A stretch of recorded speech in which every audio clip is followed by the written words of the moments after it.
bonjour les Parisiens, bonjour le foot, bonne année à tous et bienvenue dans ce Before PSG Monaco à Doha pour la reprise. Le trophée des champions, l'énorme trophée des champions, voilà, le trophée des champions qui se joue l'année d'après, bon, les effectifs qui n'ont rien à voir.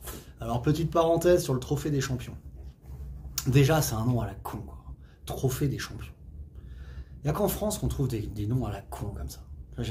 Ça fait vraiment réunion de com TF1 années 90, quoi. Les gars, sérieusement, trophée des champions. Déjà, t'as pas de champion dans l'histoire, t'as le PSG qui joue contre lui-même. Champion de France contre le vainqueur de la Coupe de France, c'est nous, dans les deux cas. Donc, cette histoire de trophée des champions, tu vois, appelle-le simple Super Coupe de France, tu vois. Super Coupe de France, la Super Coupe. Voilà pourquoi tu te prends la tête à vouloir essayer de mettre... C'est comme l'hexagone, quoi, ton trophée, là. Hexagone. Oh, les mecs. Bref. Donc, du coup, évidemment, c'est un match dont tout le monde se fout, sauf les Parisiens et les Monégasques qui ont envie de revoir leur équipe après une trêve internationale pour voir comment on est. Est-ce qu'on repart bien dans ce début d'année avec la Ligue des Champions qui arrive pour les Monégasques et les Parisiens. La qualification n'est pas assurée. Donc, voilà, on est excité plus par ça que par vraiment le titre et le trophée. Je pense que tous les Monégasques et les Parisiens, s'ils ne gagnent pas ce soir, ils s'en remettront, quoi. Mais, quand même, nous, on a le Paris Saint-Germain, on se doit, en plus, on a gagné la Coupe et le championnat, on se doit d'avoir toutes les ceintures réunifiées. Hop, la Super Coupe, c'est pour nous, il faut la gagner. Donc ce soir, moi, j'ai envie de voir une équipe du PSG qui va faire tourner ce qu'il faut seulement. On a le match à Manchester City qui se rapproche. Moi, je pense qu'il faut donner un peu de rythme à tous les joueurs qui vont être titulaires sur ce match-là. C'est une finale, il faut qu'on commence à être guerrier comme ça. Donc, je serais assez favorable à constituer ce qui est une équipe type. À savoir, dans les buts, Donnarumma ou Safonov, ça je laisse le coach voir où il en est. Safonov a fait du bon travail en Coupe de France, va y avoir un match de Coupe de France la semaine prochaine. Donc c'est sans doute l'occasion de mettre Donnarumma après sa blessure, voire leur mettre des sensations dans un match important mais pas décisif. Donc je pense qu'il va mettre Gigio. En défense, on devrait avoir Marquinhos, Pacho. Bon, c'est pareil, c'est un match de reprise douce. Je pense qu'il fera plus tourner en Coupe de France la semaine prochaine où tu verras peut-être Skriniar, Kimpembe ou Hernandez, tu vois. Donc on devrait avoir la défense type à droite Hakimi, à gauche Nuno Mendes, malgré que pour l'instant il soit en discussion pour une prolongation qui, je pense, viendra sans doute, mais si elle vient pas, tant pis. C'est normal de l'augmenter parce qu'il n'est pas bien payé, il est très bas dans le grille des salaires. Maintenant, il ne faut pas non plus lui donner autant qu'à Hakimi parce que lui, il est beaucoup plus blessé, il est moins décisif. Donc, faut être honnête dans notre grille de salaire, lui proposer un contrat, et puis s'il le veut, tant mieux, s'il le veut pas, tant pis, on trouvera quelqu'un d'autre. Faut être détendu maintenant là-dessus, le Paris Saint-Germain, et arrêter de vouloir retenir à tout prix, comme vous voulez retenir à tout prix les Verratti ou ces joueurs-là qui finalement, tu vois, nous sont morts dans les bras.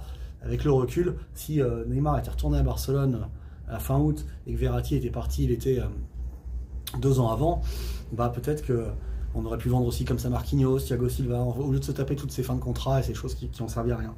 Donc la défense devrait être type après au milieu de terrain, voilà, la question elle est là. Moi je suis pour voir Neves, Vitinha, Zahir. Je suis toujours pour avoir Vitinha plus haut, pour moi côté gauche. Et Zahir ou Neves en point de basse. Moi je pense que Warren Emery, qui est très habitué à jouer à droite, il a quand même beaucoup de capacité pour jouer 6 et un peu plus bas. Vu que de toute façon Vitinha décroche ou João Neves décroche, bon, ils peuvent tous les trois le faire.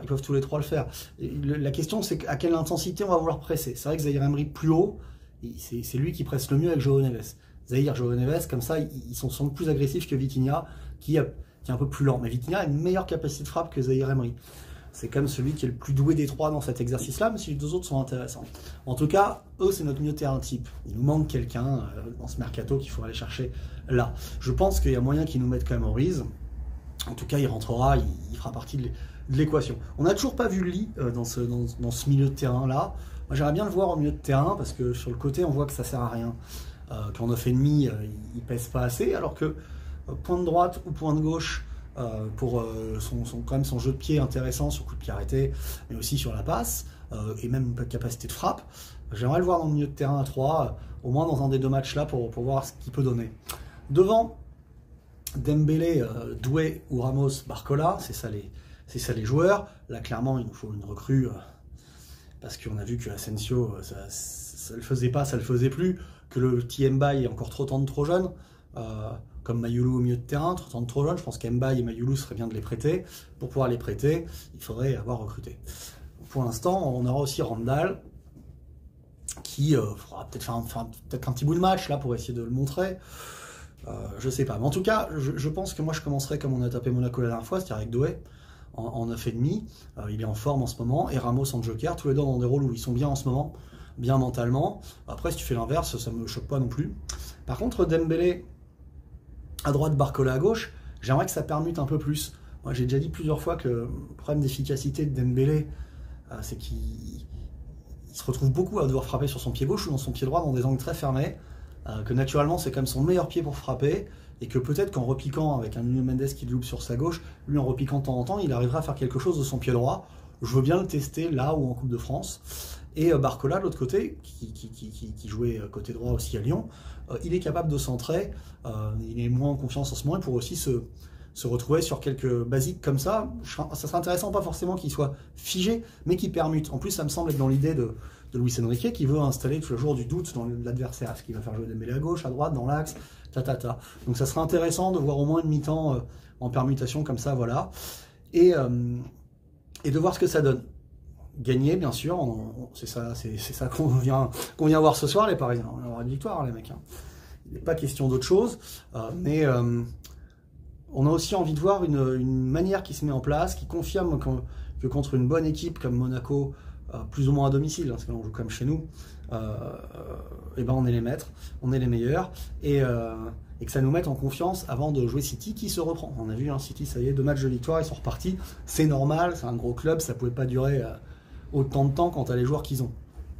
Donc voilà, moi je n'ai jamais douté que City aurait gagné 1 ou 2 matchs avant de nous recroiser, et j'ai même envie de vous dire tant mieux, parce qu'ils se sont un peu libérés de leur truc, ils peuvent avoir une rechute, alors que s'ils étaient encore à continuer de perdre avant de venir au parc, j'aurais eu peur que la réaction se passe chez nous.